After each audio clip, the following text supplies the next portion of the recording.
Assalamualaikum warahmatullahi wabarakatuh. Alhamdulillahi rabbil alamin, wassalatu wassalamu ala rasulillahi ajma'in. Allahumma salli ala sayyidina Muhammad wa ala ali sayyidina Muhammad al-fatihi lima ughliqa wal khatimi lima sabaqa wan nasiril haqq bil haqq wa ala alihi wa sahbihi haqqa qadrihi wa miqdarihil azim. اللهم صل على نور الأنوار سر الأسرار وترياك الأغيار ومفتاح باب اليسار سيدنا ومولانا محمد المختار وآله الطهار وأصحابه الأخيار عدد نعم الله وإفضاله. أعوذ بالله من الشيطان الرجيم. بسم الله الرحمن الرحيم. سلام عليكم بما صبرتم فنعم عقبى الدار. صدق الله العلي العظيم. Puji syukur kehadiran Allah Subhanahu wa Ta'ala. Malam hari ini kita sama-sama dapat berkumpul dan bermuajahat dalam satu majlis ilmu yang mudah-mudahan kehadiran kita semua ini diberikan jujuran rahmat dan maghfirah oleh Allah Subhanahu wa Ta'ala. Salawat dan salam selalu tercurah kepada junjungan Nabi Muhammad sallallahu alaihi wasallam. Allahumma shalli wa sallim wa barik alaihi wa ala alihi. Sama-sama kita hormati sahabat atau guru kita bersama Ustaz Al-Qoni. Sama-sama kita hormati Ustaz Abdul Rahman, beliau dari Munjid. Sama-sama kita hormati ketua daripada remaja Masjid Al-Mujahidin, yaitu Bapak Sulistiawan. Sama-sama kita hormati para jamaah, Bapak, Ibu Masjid Al-Mujahidin. Mudah-mudahan Allah tambahkan kesehatan dan rezekinya. Sama-sama kita hormati Bapak Ibu semua yang hadir di sini, ikhwan dan akhwat semuanya, yang mudah-mudahan antum semua menjadi generasi Islam, menjadi penghidup dan juga menjadi pencerah daripada sunnah Nabi Muhammad sallallahu alaihi wasallam. Alhamdulillah wa syukurillah. Malam hari ini kita sama-sama melihat dan menyaksikan suasana yang sangat berbeda. Ya, dari sebelum-sebelumnya kita majlis, kita pertemuan, ada satu bentuk yang dinamakan kekuatan atau ghirah keilmuan. Jadi, sampai di mana kajian itu kita bisa ambil dan juga kita realisasikan. Ketika ghirah, ketika satu bentuk semangat untuk menuntut ilmu itu tertancap di dalam hati kita, tertancap di dalam sanubari kita semuanya. Puji syukur kehadirat Allah bahwa orang tua daripada Ibu Dewi dan juga Bapak Tatus, yaitu almarhum Bapak Haji Muhammad Ihsan Azhari bin Haji Muhammad Matusin, benar berusia 2 tahun haulnya. Ini merupakan salah satu bentuk daripada ciri anak yang berbakti kepada orang tua. Nah, sama-sama kita tahu semuanya bahwa kajian-kajian sebelumnya saya pernah menjelaskan tentang bagaimana birrul walidain, bagaimana seorang anak itu berbakti, bagaimana seorang anak itu sayang dan cinta kepada kedua orang tuanya. Dan mudah-mudahan ini salah satu bentuk apresiasi, salah satu bentuk realisasi bahwa kecintaan anak menjadi walidin sholihin yad'ulah itu telah diterapkan dan juga telah dilaksanakan oleh Ibu Dewi dan Bapak Tatus. Mudah-mudahan kita semua, saya secara pribadi pun iri melihat kondisi seperti ini. Apakah saya bisa melaksanakan kondisi memperingati kematian, mengingat kembali yang namanya kedua orang tua kita? Bagaimana orang tua kita yang dahulu selalu mendidik, merawat, mengasuh kita? Kita bisa sama-sama membuat kebahagiaan jika biiznillah, ada izin Allah Subhanahu wa Ta'ala, di malam hari ini almarhum Bapak Haji Muhammad Ihsan Azhari diizinkan untuk hadir di tempat ini. Allah izinkan beliau bisa melihat anak-anaknya di sini semua. Beliau akan bersyukur dan berterima kasih. Ya Allah, ya Rabbi, Kau telah tanamkan akidah pada anakku, ya Allah. Tidak lepas untuk tauhid dan keislaman dalam lubuk hati sanubari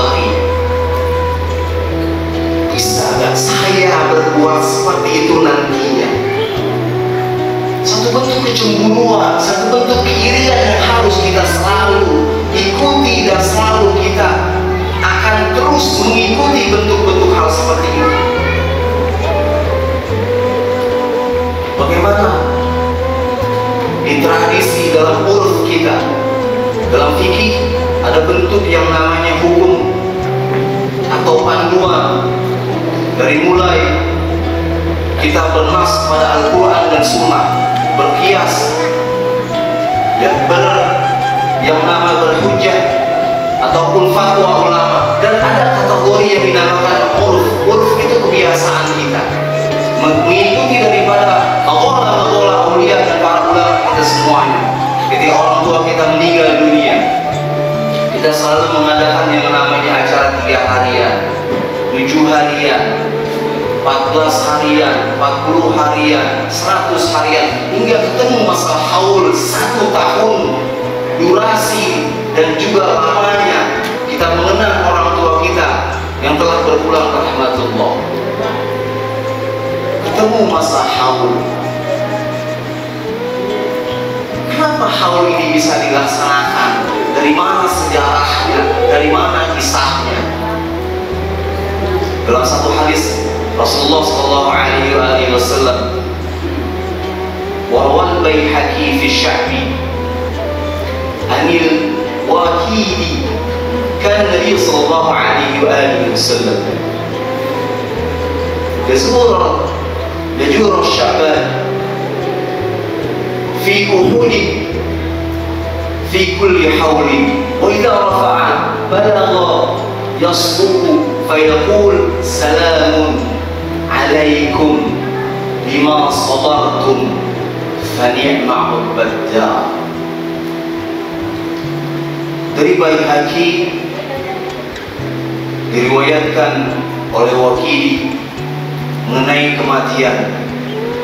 Senantiasa Rasulullah sallallahu alaihi wasallam menziarahi Bukit Uhud, tempat di mana para makam syuhada dimakamkan setiap 1 tahun.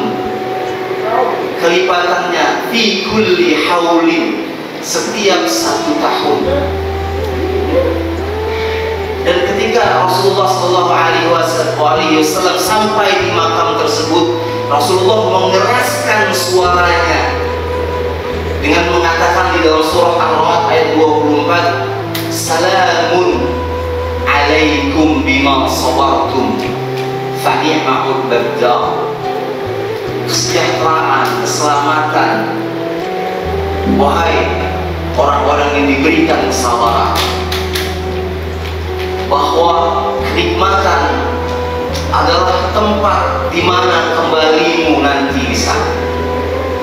Rasulullah sallallahu alaihi wasallam pun menelurkan ilmu itu, mengajarkan ilmu itu kepada para sahabatnya, Khalifah Abu Bakar, Umar, Utsman, wa Ali radhiyallahu anhu. Begitu juga para khulafaur rasyidin ini ketika setiap tahun selalu berziarah ke makam Uhud. Nah, makanya dikias di dalam maqalah para ulama kita itu ada yang namanya kegiatan haul 1 tahun. Maka kita suka menghadiri acara-acara kegiatan para wali, para ulama yang telah berpulang rahmatullah, orang tua kita, orang-orang yang berjasa. Begitu juga kita sebagai anak, kita memperingati hari yang namanya kematian orang tua kita, mengenang itu semua. Apa makna dan gunanya? Bahwa ketika kita mengingat kematian, satu saat kita akan seperti orang tua kita yang telah mendahului. Suatu saat kita akan selalu menjumpai saudara-saudara kita yang telah mendahului kita. Jadi selalu bentuk kematian yang kita ingat. Orang akan tersadar. Kenapa bentuknya? Bentuk nasihat seorang guru, orang tua, psikolog, ataupun orang-orang hebat ketika dinasihati, orang yang punya hati yang bekaran, orang yang punya hati batu, itu tidak akan bisa dengan sadar ketika dinasihati dengan orang-orang seperti itu. Apa yang bisa bikin sadar dia ketika dinasihati dengan satu bentuk kematian? kafa bil mauti wa'izah. Cukup kematian itu satu bentuk nasihat. Jadi kalau kita melihat orang yang batu hatinya, yang karam hatinya, yang susah, yang dablek, yang masuk kuping kanan buat kuping kiri, udah capek, udah pegel, orang tua ngomelin, orang tua nasihatin, nggak bisa dengar, nggak mempan dibilangin, bawa ke orang-orang pinter, bawa ke guru-guru, dinasehatin, diomelin segala macam, masukin pesantren, masukin majelis, panggil psikolog, orang-orang hebat, dinasehatin, nggak bisa juga. Tunggu saatnya yang bentuk nasihat, yaitu kematian. Kenapa dalam kehidupan kita bisa sama-sama menyaksikan ketika orang yang dalam kehidupannya selalu membuat resah, yang dalam kehidupannya selalu membuat keonaran, kegaduhan dan segala macamnya, kita hanya cuma bisa mengelus dada. Kita hanya cuma bisa, ya Allah, orang. Kita cuma bisa ngedoa, ngelus dada segala macamnya. Makanya dalam kematian itu ada yang disebut dengan istirah dan mustarih. Apa bentuknya? Ketika orang meninggal itu ada yang istirahat, terus ada yang dibilang dengan mustarih. Siapa yang mustarih? Orang-orang yang di sekelilingnya yang beristirahat kepada orang tersebut. Maka dua bagian ini, ketika kita minta kepada Allah Subhanahu wa Ta'ala, apa yang kita mau ketika kematian itu menjadi mustarih atau mustarih. Kita lelah dalam kehidupan, kita capek dalam kehidupan, kita beristirahat, penat semua pekerjaan, penat semua masalah, beban dalam kehidupan. Kita menjadi orang-orang yang beriman kepada Allah Subhanahu wa Ta'ala. Kita tinggalkan semua dunia itu. Kita telah beristirahat menghadap kepada Yang Maha Khalik. Tapi ketika orang mustarih, orang yang memang bergembira dengan kematiannya, ada orang yang begitu. Kenapa? Orang yang berbuat seperti itu adalah orang-orang yang memang selalu dikatakan dan selalu diumpat oleh orang sekelilingnya. Minta. Kayaknya kalau nggak ada dia enak nih. Kalau udah nggak ada dia, nggak ada yang bikin rusuh, nggak ada yang bikin onar. Itu orang beristirahat dengan orang seperti itu. Tinggal kita bagaimana memilih.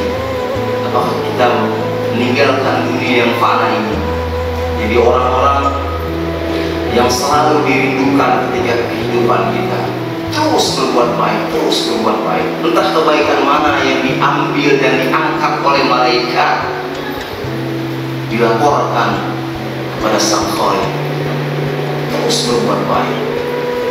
Karena kita tidak tahu kebaikan itu yang selalu kita lakukan apakah bernilai satu bentuk keikhlasan atau tidak. Ketika kebaikan itu diangkat oleh malaikat, diterima laporannya, Allah menerima bentuk laporan itu, apakah ini akan menjadi sabab yang kita masuk ke dalam surga Allah Subhanahu wa Ta'ala. Saya selalu ingatkan kepada anak-anak saya, biar kalian, walaupun bahasa orang tua bilang sembahyang masih jarang-jarang, bahasa orang tua bilang, saya juga sembahyang masih jarang-jarang. Kenapa? Kalau setiap hari sembahyang, setiap waktu sembahyang, itu namanya apa? Orang canduan. Jadi lakukan sholat itu ketika saat ini Anda masih ingat. Lambat laun akan terbiasa. Jadi bentuk ibadah itu satu bentuk kewajiban. Tapi ketika nanti kita merasakan bentuk zawqnya iman, kenikmatannya iman, ibadah itu, karena nanti di yaumil akhir, di yaumil qiyamah, semua para nabi minta bantuan dan perlindungan kecuali Rasulullah SAW. Jangan lepaskan lisan ini untuk selalu bersalawat kepada Nabi Muhammad SAW. Jangan lepaskan. Karena nanti di yaumil akhir, di yaumil qiyamah, Semua para nabi minta bantuan dan perlindungan kecuali Rasulullah SAW. Jangan lepaskan lisan ini untuk selalu bersolat. Kita tidak tahu apakah kita diakui oleh Nabi Muhammad SAW sebagai hamba, sebagai umatnya. Bahasa orang tua bilang yang namanya anak laki bandel wajar. Tapi ingat, bandelan itu ada batasannya. Ya, wajar anak laki bandel, tapi ingat ada batasannya. Jadi saya teringat ucapan salah satu teman kita mengatakan, kalau dulu nggak bisa ngebahagiain orang tua, setidaknya dulu jangan bikin susah orang tua. Subhanallah. Allah orangnya ada bangga di sini. Saya pernah bicara dengan orang tersebut.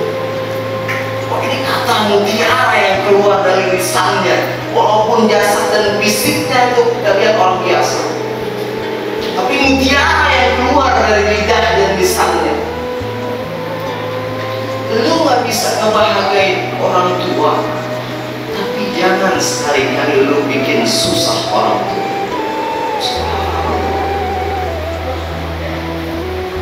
Ini kalimat, dua kalimat maknanya sangat dalam.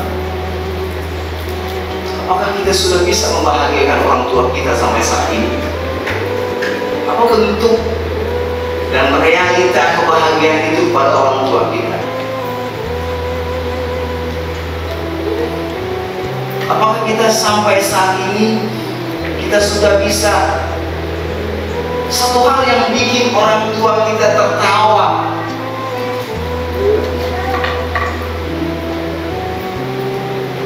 terlalu banyak kesusahan dan masalah yang kita berikan kepada orang tua kita. Maka di malam hari ini mudah-mudahan satu bentuk momentum pembelajaran, khususnya buat diri saya pribadi, umumnya buat hadirin dan hadirat dan teman-teman semua yang hadir di sini, menjadi satu bentuk wasilah, menjadi satu bentuk tamsil dan contoh yang dilaksanakan oleh keluarga Pak Kadus dan Bu Dewi, mengingatkan kembali kematian, mengingatkan kembali bagaimana jasa orang tua pada dirinya. Terus mengenang, sampaikan doa. Karena kenapa? Kalian jangan berdoa ketika di dalam doa kalian tidak iringi dan juga tidak ikutkan doa kepada orang tua. Itu percuma. Dalam doa itu ada urut-urutannya. Kalau kita belajar namanya tawassul, kita selalu menghadiahkan pertama Rasulullah SAW, sahabat, keluarganya, tabi'in, terus ke bawah. Orang tua kita selalu kita bawa di situ. Walaupun orang tua kita masih hidup, kita bawa orang tua itu. Sumailahu ibil jasadi. Kita doakan orang tua kita ketika masih, apalagi sudah meninggal. Jadi ketika kita berdoa, jangan luputkan dan jangan hilangkan doa itu, selalu iring dengan doa orang tua. Jangan hilangkan. Karena kita tidak tahu yang mana doa kita yang diangkat oleh malaikat, diserahkan kepada Allah Subhanahu wa Ta'ala. Kita tidak tahu. Ya, di malam hari ini banyak pelajaran yang kita bisa terima. Terus mengenang, terus mengingat. Bentuk haul yang memperingati atau setahunnya orang tua dan 2 tahunnya orang tua kita. Dan mudah-mudahan apa yang menjadi keinginan dan hajat anak-anaknya dan kita semuanya, khusus buat orang tua almarhum Haji Muhammad Ihsan Ashari bin Haji Matusin, Allah Subhanahu wa Ta'ala ampuni segala dosanya, Allah terima amal ibadahnya, Minimal doa itu adalah di malam hari ini ketika kita mengiringi dengan suratul Fatihah, Ummul Quran yang mulia, kita sampaikan bisa menemaninya di alam barzah, itu minimal. Dan juga orang-orang tua kita yang telah berpulang rahmatullah, saudara kita seiman dan setakwa, kita doakan semoga Allah Subhanahu wa taala menerima segala amal ibadah, mengampuni segala dosanya. Dan khusus kita yang hadir di sini, mudah-mudahan selalu Allah berikan tunjuk bimbingan dan perlindungan oleh Allah Subhanahu wa taala. Ketika di dalam kematian kita tak luput dengan kalimat la ilaha illallah Muhammadur Rasulullah, tauhid dengan keesaan Allah Subhanahu wa taala.